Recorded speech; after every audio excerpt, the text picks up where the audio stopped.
दादी और गाय छुट्टियां मनाने जा रहे थे और प्लेन में सफर कर रहे थे कि अचानक प्लेन हिलने लगा। फिर प्लेन के अंदर आग लग गई और जोर जोर से हिलने लगा। लोग चिल्लाने लगे, चारों तरफ अफरा तफरी मच गई।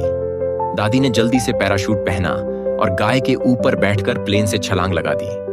दोनों नीचे गिरने लगे और आखिरकार पानी में जा गिरे। दादी को तैरना आता था, इसलिए वह किनारे तक तैरने लगी, लेकिन गाय डूब गई और मर गई। फिर दादी जोर जोर से रोने लगी क्योंकि किसी ने लायक और